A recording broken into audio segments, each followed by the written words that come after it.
apresentar em breves palavras o Dr. João Alcuim Botelho, para quem não conhece. Então, João Alcuim Botelho nasceu em Viana do Castelo, é licenciado em História e possui mestrado em Museologia, tendo defendido a sua tese sobre o panorama museológico do Alto Minho. Trabalhou na Câmara Municipal de Viana do Castelo e foi responsável pelo Museu do Traje e desde 2014 que é diretor do Museu Bordalo Pinheiro em Lisboa.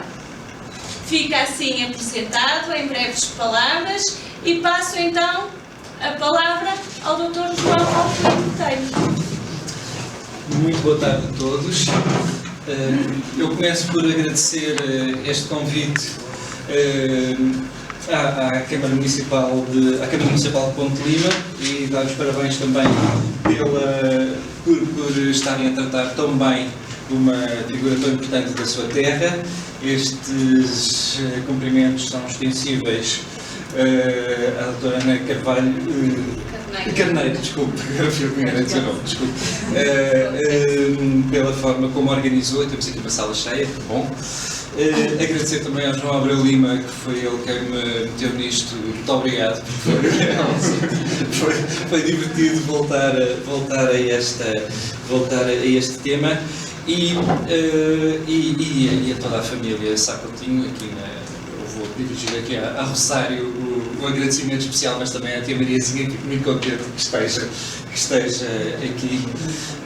E começar por dizer que tive também o gosto de, se não me engano, em 2008, estar aqui na apresentação deste livro, dos Passos Raros e Inéditos, e lembrar, claro, que nesse dia estava aqui sentado ao lado, aqui aliás na área cooperativa, o embaixador João Coutinho, o tio João, que foi de facto um enorme gosto tê-lo presente e lamentar muito que não esteja agora.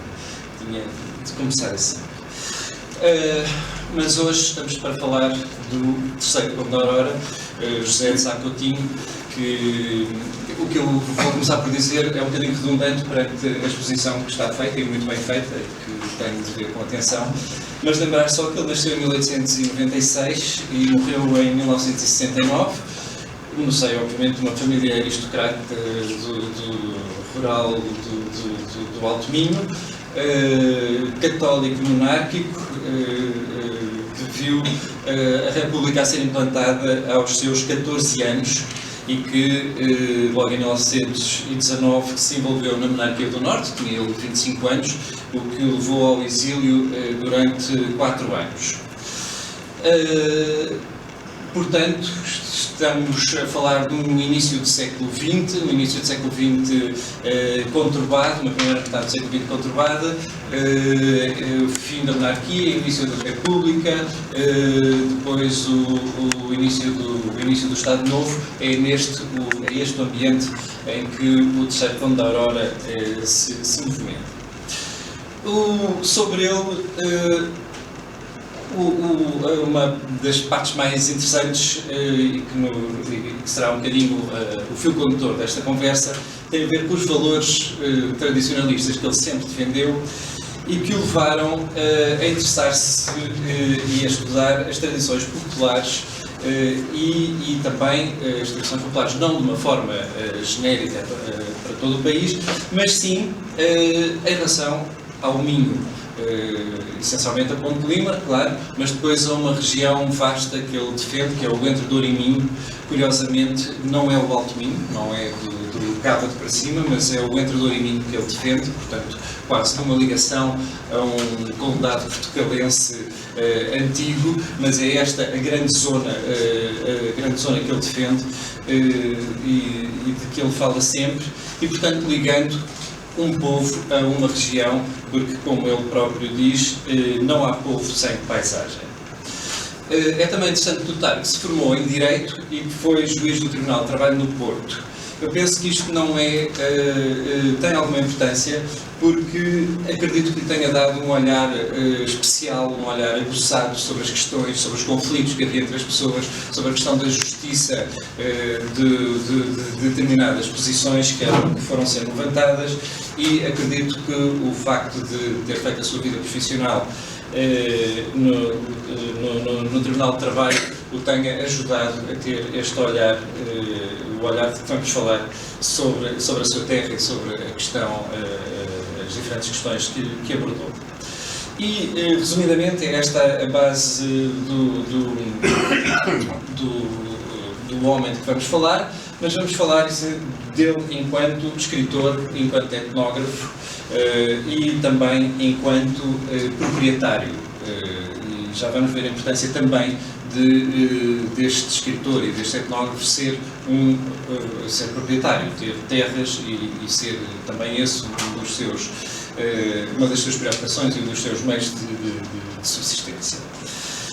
Notar também que a sua obra está sempre impregnada de regionalismos e que é um documento fundamental para perceber as dinâmicas do Minho rural, e ainda há um bocadinho falava aqui com o Sr. Vereador sobre a forma como Ponte de Lima vai criando a sua imagem, se vai tornando moda, e que tem muito a ver com estes olhares que vão sendo postos em papel desde Conde da Aurora e desde outros. O facto que, para estas breves palavras, baseei-me num conjunto de livros, alguns roteiros. No roteiro, bom, eles estão encadernados, portanto não se consegue ver a capa, mas no roteiro da Ribeira Lima, um livro que teve três edições em vida e mais uma. Portanto, a primeira edição é de 29, depois teve em 39, 59 e teve uma quarta em 29. Obrigado, esta é a primeira edição. E que faz, de facto, um passeio pela Ribeira Lima, desde Viana até à fronteira, subindo e descendo, pelas duas margens, e em que vai contando como se fosse, e atenção a isto, como se fosse, porque não é um roteiro turístico, como se fosse um roteiro turístico, apontando as coisas mais interessantes, mas apontando também muitas daquelas coisas que não são visíveis ou não visíveis a quem vem de fora, e continua a ser um livro fundamental de leitura para quem quer conhecer a Ribeira Lima. Li também o Turismo em Viana do Castelo, de 36, e Os Caminhos Portugueses de Santiago. Em termos de roteiros, são estes os três livros em que me baseei. Depois há outros três em que ele assume um papel mais de etnógrafo, que é A Vida do Limpo, de 1934, O Carro de Bois Minhoto, de 35, e A Malhada do Centeio, penso que de 66.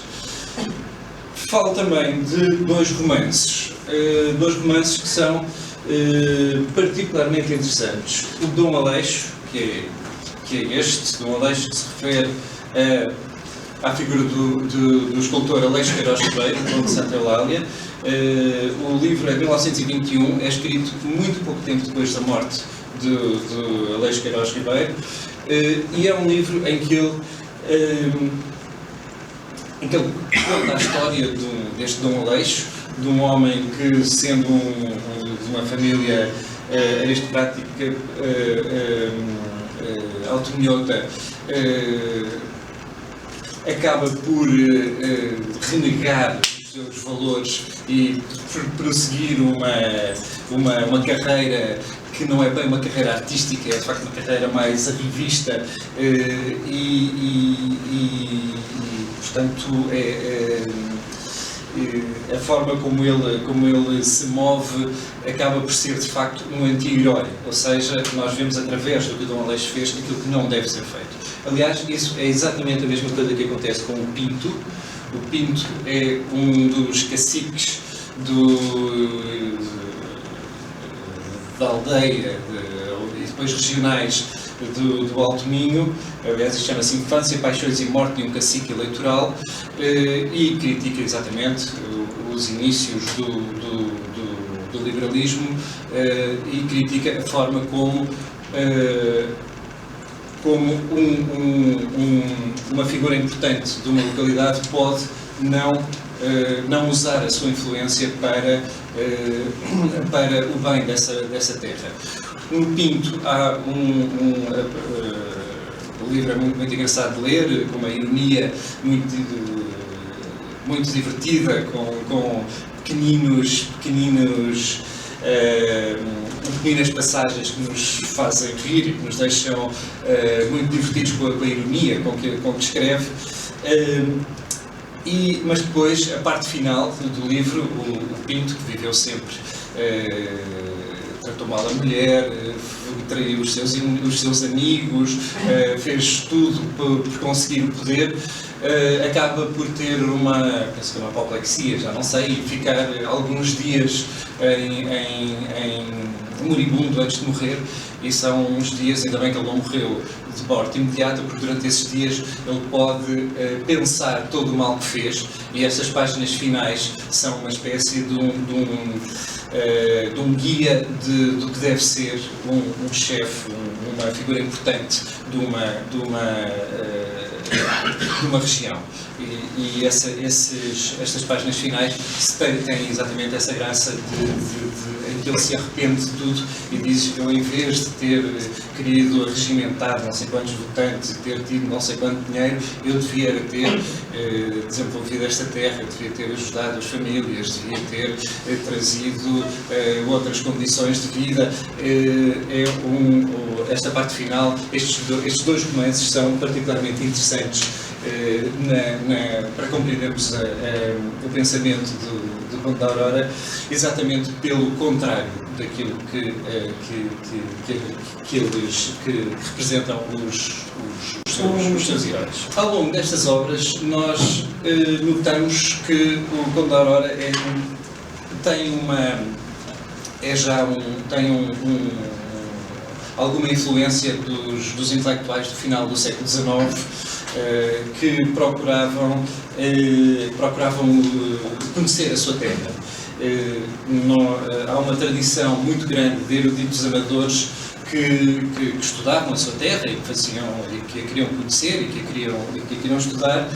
E cito o exemplo do José Leite Vasconcelos, que é mais ou menos contemporâneo, nasceu em 58 e morreu em 41, fundou o Museu Nacional de Arqueologia e publicou a iconografia portuguesa, e que era um homem que tinha cerca de 3.000 correspondentes onde ia buscar informações para os seus trabalhos. 3.000 correspondentes, como imaginam, é uma brutalidade de gente. Nós não estamos a falar propriamente de 3.000 amigos no Facebook, estamos a falar de 3.000 pessoas com quem ele tinha de se corresponder, de receber as cartas, de ver se as informações eram relevantes ou não. Muitas não eram, obviamente, porque toda a gente queria que a sua terra fosse a mais antiga, a mais importante, a mais recheada de valores. Portanto, o Conde da Aurora poderia ter sido um destes correspondentes poderia ter ficado por aí, ser um destes correspondentes do José Leite Vasconcelos. E agora estou a dizer isto, eu não sei sequer se eles trocaram correspondência. Peço desculpa, é só no sentido de haver esta ligação a um conhecimento do seu território. Mas acontece que, no caso do Conde da Aurora, o seu grande interesse não passava exatamente pela antiguidade do território, nem pela arqueologia, nem pelas pedras. Ele tinha um interesse muito maior no presente e nas pessoas, tinha um interesse muito maior nas paisagens do que na história. E é isso que faz com que o seu trabalho seja, de facto, especial, diferente e que tenha uma enorme consistência. Por um lado, o tempo em que ele viveu, começou a publicar em 1921, como vimos, mas é a partir de 1935 que ele publica mais, e até 1966, e ele começa numa terceira edição do Roteiro da Ribeira Lima, de 1959, ele escreve no prefácio: tem assim particular importância esta terceira edição do Roteiro da Ribeira Lima.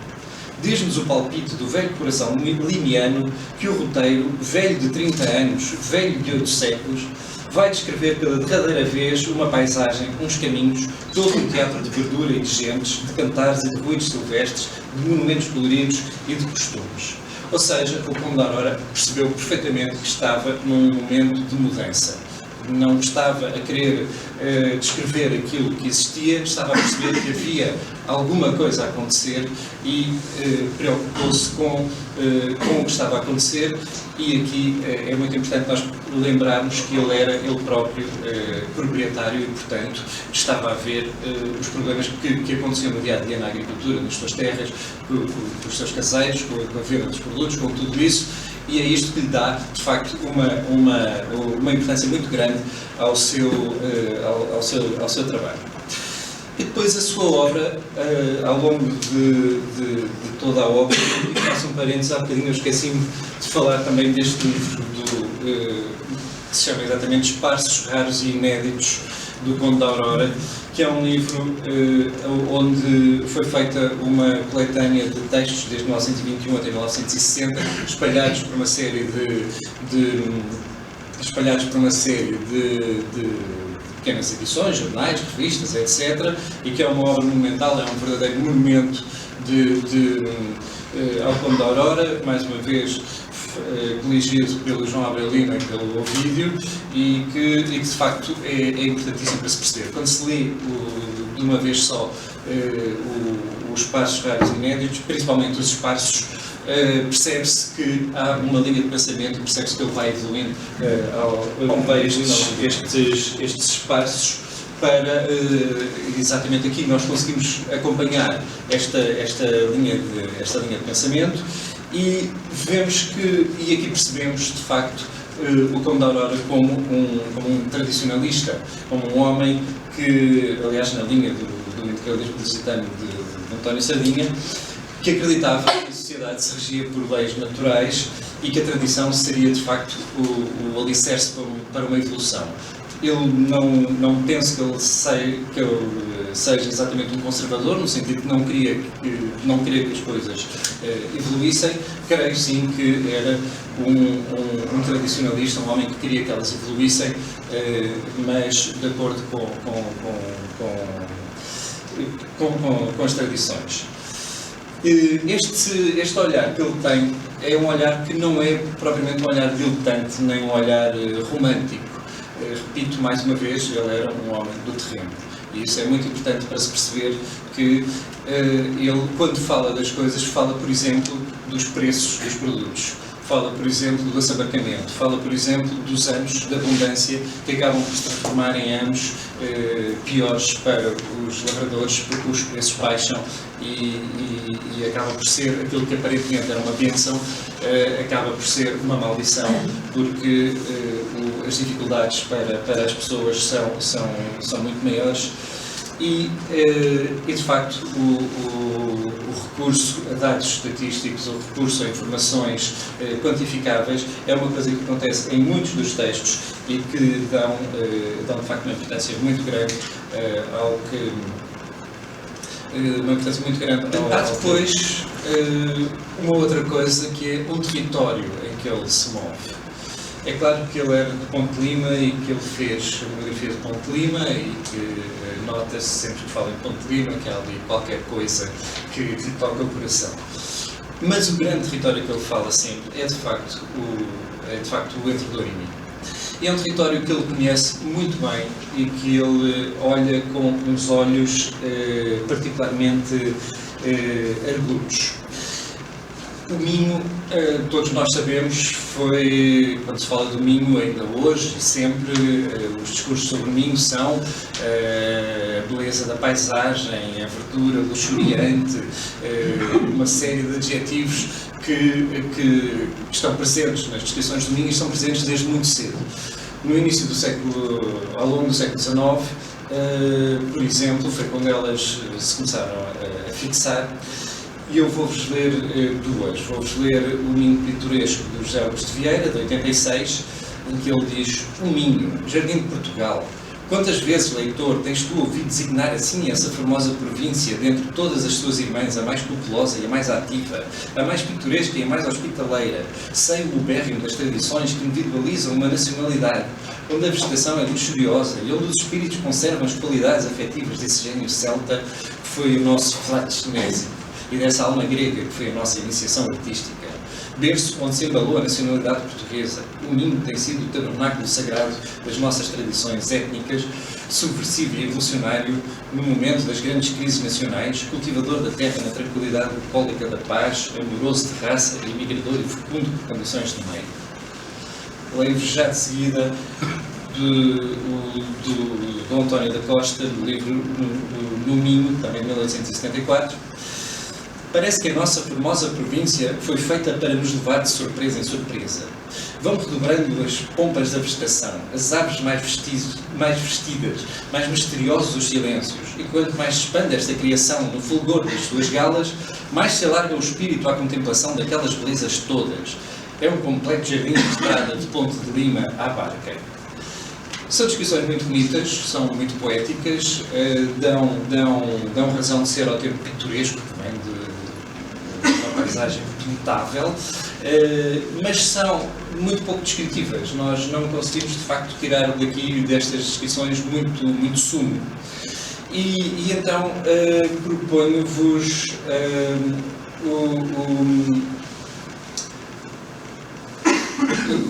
quando o Conde da Aurora fala, chama a atenção exatamente para estes olhares muito vagos e diz-nos que, fala-nos de quando as paisagens são olhadas, quando as coisas são olhadas de uma forma muito diletante. Eu peço desculpas, devia ter pedido inicialmente, vou fazer bastantes citações. É uma daquelas regras que se faz nas conferências, é não fazer citações para a coisa não se tornar complicada. Mas as palavras dele são muito mais importantes do que as minhas, portanto peço desculpa e espero que percebam que têm uma beleza e uma certeza que as minhas não têm, e, portanto peço-vos que desculpem este erro. Mas falávamos então do Conde da Aurora, da maneira como ele se refere a estes olhares distraídos. E então, também no roteiro da Ribeira Lima, fala-nos desse grosseiro dislate, termo comum de quem não sabe ver e tudo confunde num lance de olhos que pretende resumir e esborrata somente essa estultícia de amador de deserto ou de charneca. Se souberdes e quiseres ver a região limiana, notareis as diferenças como numa manhã de sol ou num poente de costa se conseguem dissecar as cores. Ou seja, aquele olhar de quem perde 2 minutos a olhar de volta do mirador e acha que já viu tudo, não é o olhar do Conde da Aurora, não é o olhar que lhe interessa. E então, leio-vos agora uma descrição retirada do Pinto sobre da paisagem sobre a paisagem. Como é linda toda a encosta, salpicada de casais brancos, telhadinhos caiados, medas novas de centeio a cintrar cada um. Janelas maquiadas de cal cortam o escuro pardacento dos casebres. Todos os caminhos do monte se afestoam de grinaldas de vinha.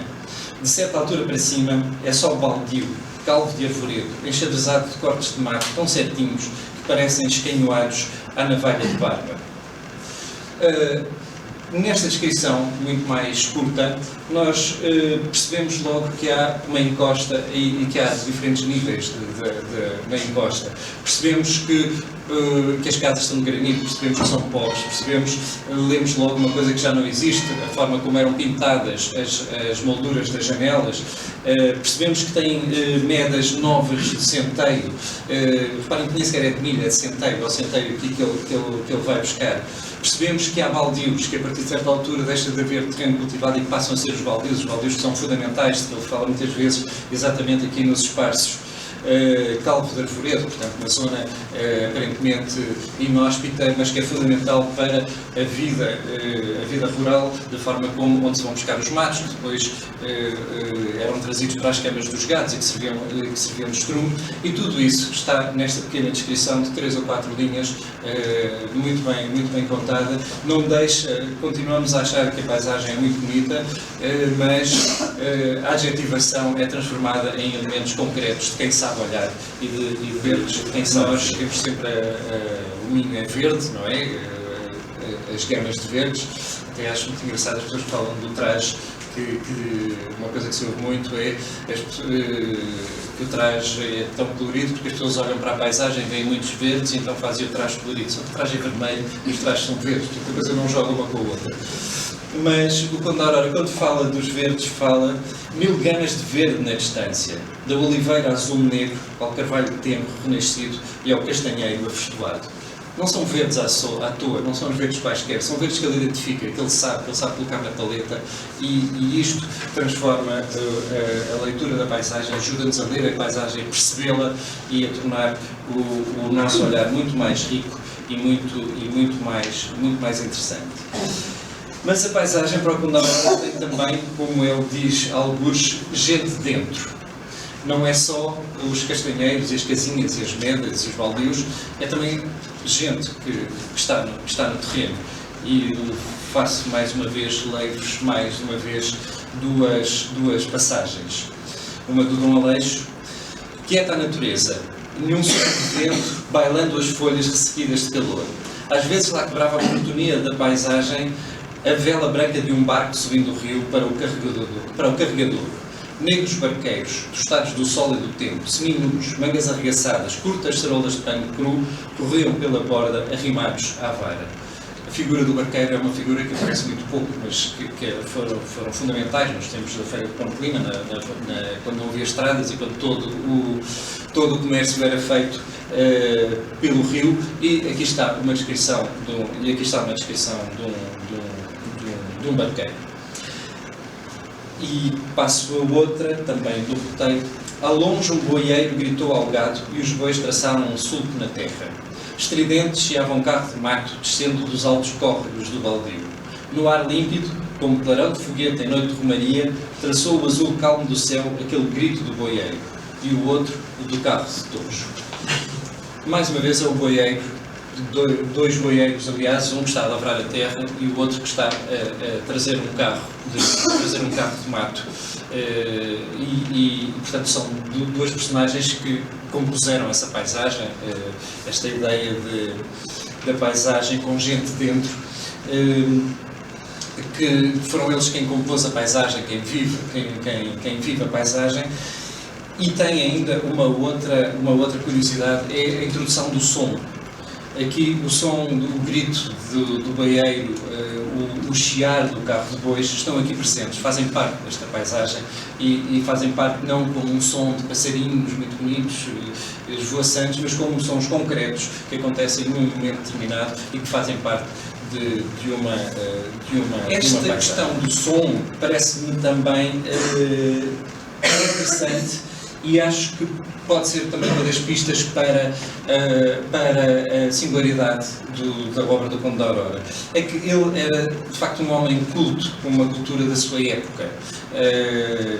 E as referências que ele tem aos meios culturais são referências que eu acho que dificilmente se encontram em outros autores. É muito fácil encontrar referências, por exemplo, a escritores, a forma como ele refere essa, Ramalho, Aquilino, Camilo, é muito óbvio, até é óbvio na própria estrutura dos romances. O Pinto tem muito a construção do Pinto tem muito do Lessa, a forma como ele desenvolve as personagens tem muito do Camilo, estas personagens, como aquelas personagens do Camilo, aqueles brasileiros que estão na viagem, os portalhões, são com certeza primos do Pinto.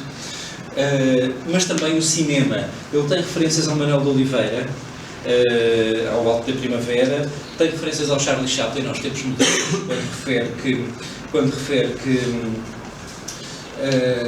que a fábrica desumaniza as pessoas. A referência que ele vai buscar é a referência dos tempos modernos, e tem uma referência também muito curiosa ao cinema, quando ele quer, no Pinto, quando ele quer referir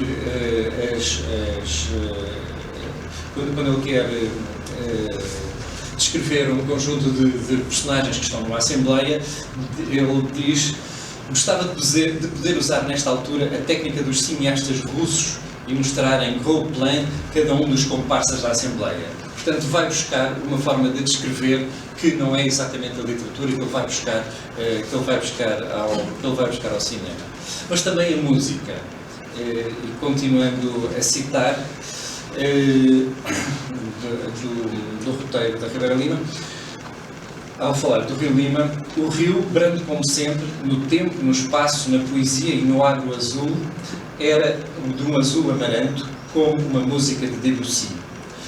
Mas não fica por aqui, e refere, por exemplo, em relação a Santa Luzia. Em Santa Luzia, uma velha inglesa, descarnada e bedecariana, goza o seu foteio de orquestra de cores, como nunca Wagner ou Bayreuth tiveram, que lhes custou umas dezenas de libras. Portanto, para além de ficar aqui uma referência ao ciclo wagneriano, que deve vir a Ponte de Lima rapidamente ver se isto é verdade, referir esta sinestesia, esta confusão dos sentidos em que a vista se confunde com o som. E há aqui uma referência que eu confesso que não descobri logo, tive de andar à procura, que ele fala de uma velha inglesa bedecariana. Este bedecariana refere-se aos guias BEDEC, aos guias de turismo, que são o equivalente ao National, aqueles que nós todos usamos quando vamos de férias, de facto, ao American Express, e que ele aqui já critica, dizendo que é um turismo massificado e não um turismo como deve ser, como ele diz, que quando alguém vem a Ponte de Lima deve ir chamar o pilauta para ele mostrar as coisas, para ser uma coisa muito mais genuína e autêntica e não propriamente ficar simplesmente pelo que os guias em relação à dança, obviamente que há também referências à dança e não podemos esquecer da passagem da Margot Fontaine em 1952 pela casa de Nossa Senhora da Aurora, e se nós hoje vemos a excitação que é com a Madonna em Lisboa, imaginem em 1952 com a Margot Fontaine em Ponte de Lima e a forma como isso foi importante na altura. E a fotografia? Na fotografia nota-se muito claramente também que, para além de um esteta, é um homem que sabe aquilo que está a fotografar. Este livro, que também é editado há pouco tempo, com um conjunto de fotografias, é exemplo disso. Sobre a Feira de Ponte de Lima, é exemplo disso, e em que as fotografias são, além de muito bonitas, o que representam, o olhar o momento em que apanham, o enquadramento, contam-nos histórias. Cada uma destas fotografias, além de um documento fantástico, são também fotografias que contam histórias, passam para além do sentido estético, e posso dizer-vos, por exemplo, que neste momento em Viana existe uma exposição no Museu do Trás sobre a Vila Viana da Dona Maria, que terá sido inventado o traje verde de Gerais, e as fotografias que estão nessa exposição são do Conde da Aurora, e por acaso não estão identificadas, e acho que deviam exigir que fossem. Portanto, mais uma vez, continuam a ser usadas, e já agora dizer também que estas fotografias circulam graças à generosidade não só do Dr. João Aurora, como também de toda a família, que continua a permitir que elas sejam utilizadas, e ainda bem que o fazem, porque é uma maneira de mostrar e de manterem vivas não só de mostrar não só coisas que já desapareceram, mas manter vivo também a imagem do próprio Conde da Aurora. E temos, portanto, este homem interessado, conhecedor, culto, mas que é também um homem empenhado. Ele era formado em Direito, trabalhava no Tribunal de Trabalho e vai lutar pela sua região, a tal região dentro do Ourinho, que ele chega a falar, a definir como uma nacionalidade em potência. Eu penso que nunca houve nenhuma intenção independentista da parte do Conde da Aurora, mas esta ideia de uma nacionalidade em potência completamente diferente do resto do país e que, por isso mesmo, deveria ter regras e leis diferentes, está presente em grande parte desta zona do Entre Douro e Minho, como esta terra interaminense, ou seja, eu repito, não é o Alto Minho, é do Douro ao Minho. Esta terra interaminense, onde há meio milénio, inalterável e ininterruptamente se cultiva o milho, aliado ao feijão rasteiro e, em bordadura dos campos, esse produto único do mundo, o vinho verde, onde a propriedade está notavelmente dividida e todos são possuidores de terras. Província de Entre Douro e Minho, onde 13 pessoas escolhem mais de 100 pipas e 50 mil menos de 2.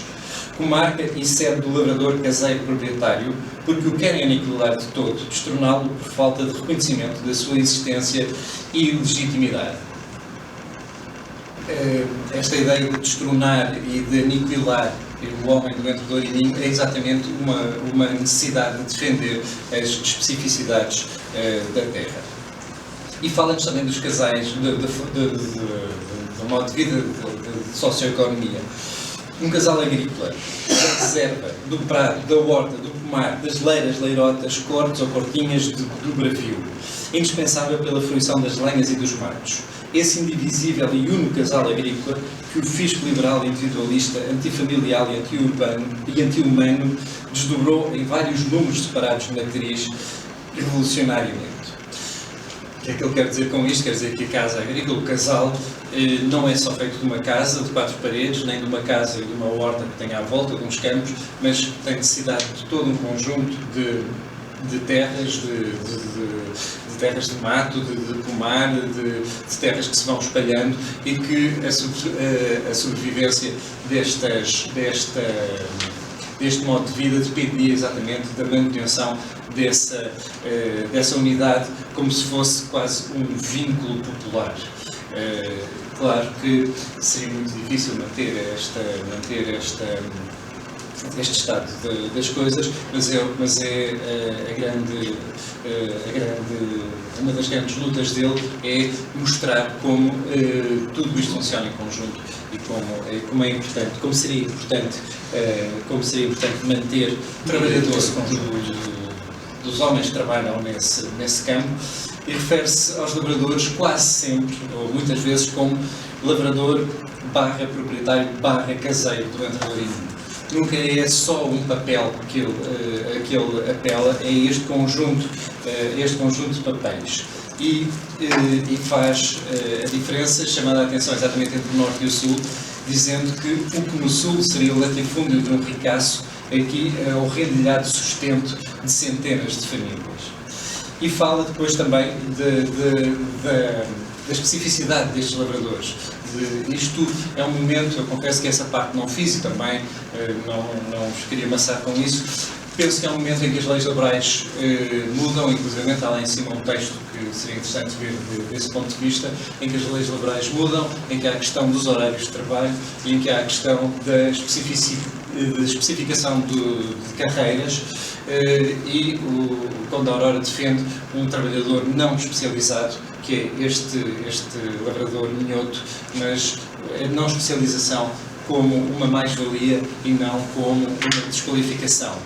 E ele diz que este é um homem que sabe podar fruteiras e vinhas, atar as altas ovelhas, todas ligadas por vergas que ele próprio pratica num terceiro de mãos de habilidade e engenho raros. Sabe lavrar, gradar, sachar e soube, gesto largo e bíblico, espalhar a semente na terra. E corta um pau, às vezes uma tonelada, e sabe onde o fazer cair sem estragos. Sabe mugir. É ele quem acaba a feitoria do seu carro de bois e afeiçoa todo o correano comprado na feira em grossas tiras de couro cru.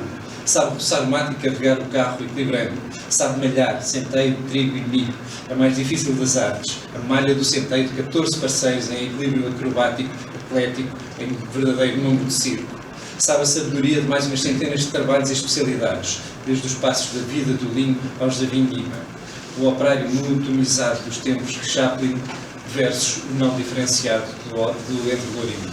Aqui, portanto, chamando a atenção para toda esta especificidade da vida do lavrador, um tratamento especial ao Entre Douro e Minho, e diz: Lisboa é o Sul, é a capital do Alentejo e das terras de grande extensão, produtoras de trigo e de cortiça, onde um proprietário ou latifundiário considerado absentista e ignorante da técnica agrária.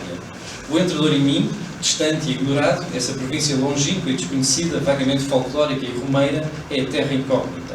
É pena que se legisle para o entre Douro e Minho como se fosse o Alentejo ou a Beira Baixa. Não se capacitar os mandantes de que tudo o que é bom para o Sul, regra geral, é inversa e diametralmente mau para o Norte. Portanto, lutando por uma especificidade que, aliás, seria, acho particularmente interessante, por sendo ele um homem de direito e percebendo que as leis têm de ser iguais para todos, procura criar regimes de exceção. E, portanto, acho que aqui também seria muito curioso olhar para esta maneira. Temos de olhar para estes textos, escritos até 1968, mas sem saudosismos. Eu acho que é importante que o nosso olhar para estes textos não saiamos daqui a dizer antigamente é que era bom, ai como era bom termos os boizinhos, e acho que é importante percebermos que as coisas mudam e quando se falou esta lógica de um tradicionalismo de que se falou no início, é uma coisa que hoje continua a ser olhada de algumas outras formas. Por exemplo, a forma como a ecologia olha para o tratamento dos campos, para a necessidade de voltar a técnicas antigas, tem muito a ver com esta lógica que o Condor Ora propõe. Mas, sobretudo, acho que é importante não cairmos nesse. É importante também percebermos que este era um momento estamos num momento de mudança. O ritmo civilizacional aumentou exponencialmente, como ele dizia, o que se manteve igual durante 8 séculos, de repente estava a mudar completamente.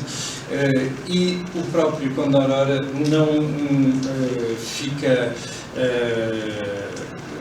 eu acho que fica atrapalhado, porque há um conjunto de coisas que não têm de facto solução e ele vai falando delas com alguma dificuldade. Por exemplo, este querer manter o modo de vida agrícola com os casais, com os lavradores a trabalhar a sua terra, ele percebeu rapidamente que era o que estava a alimentar a imigração e aquilo que ele chama as aldeias horríveis, que eram obviamente os bidonville.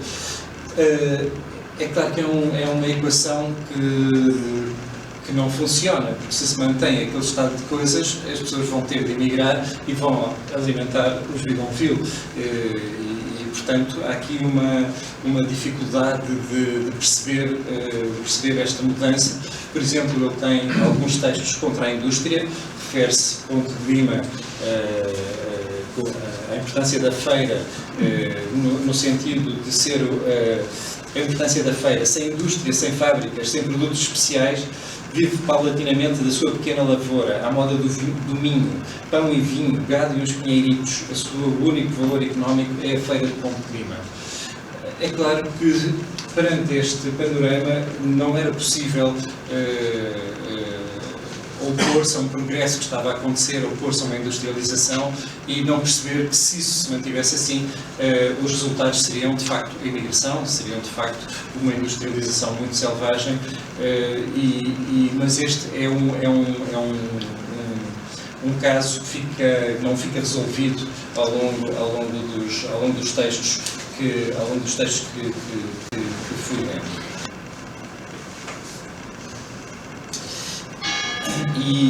Mas ele, portanto, ao longo dos textos que fui lendo, este movimento, ele próprio percebe este movimento, esta alteração dos tempos, num texto muito engraçado, em que refere que os nossos bois deixaram de se exportar para a Inglaterra.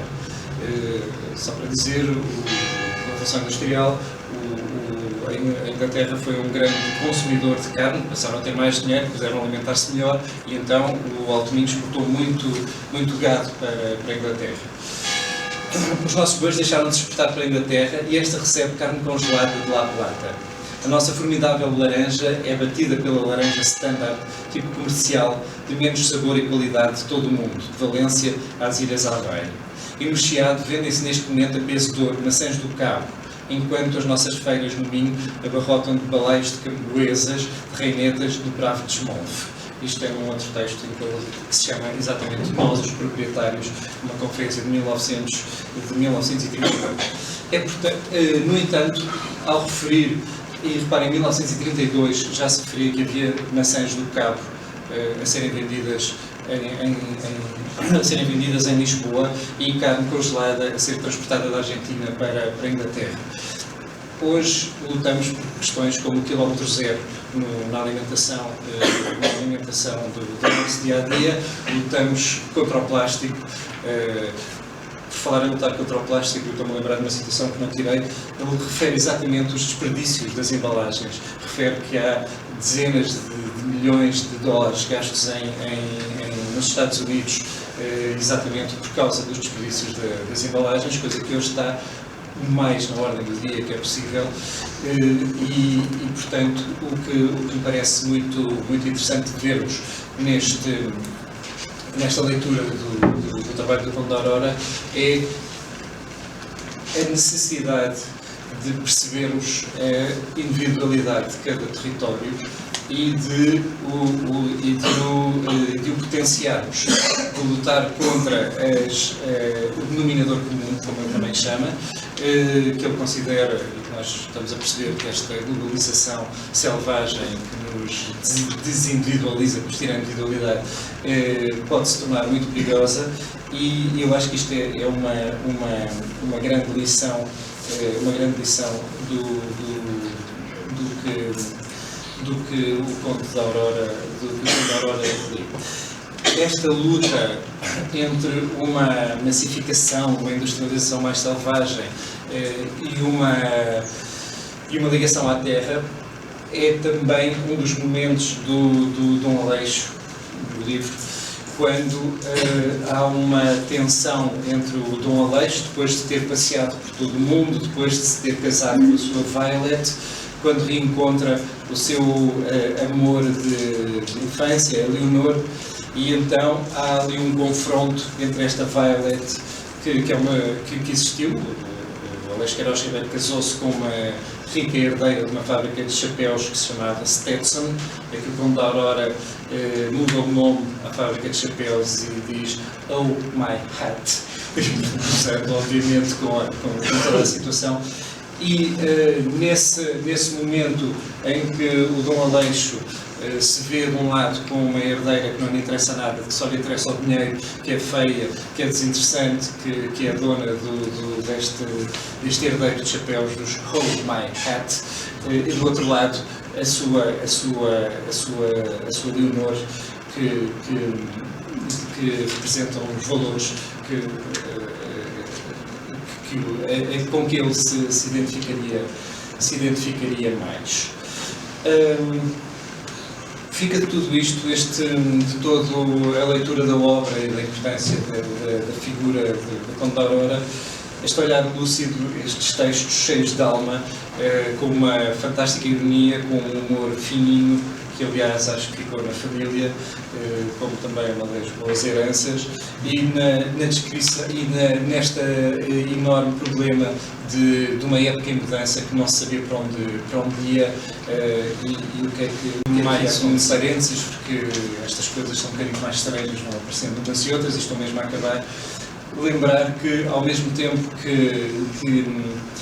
ele lutava contra alguma indústria e contra esta industrialização, foi ele quem cedeu os terrenos para fazer a adega cooperativa e, portanto, não é uma figura absolutamente aquela lógica de um conservadorismo em que não queria que nada mudasse, não é isso que acontece com ele.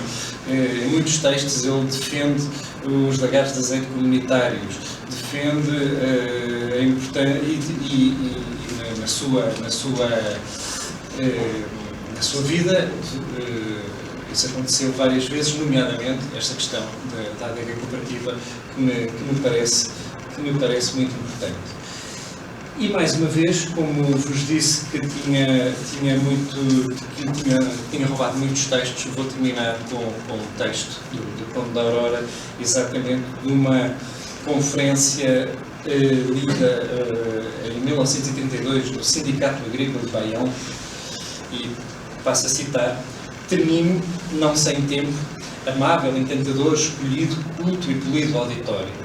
Remexi meia dúzia de ideias, não vos citei tropos de oca retórica, não vos indigestei com lugares comuns." Muito obrigado.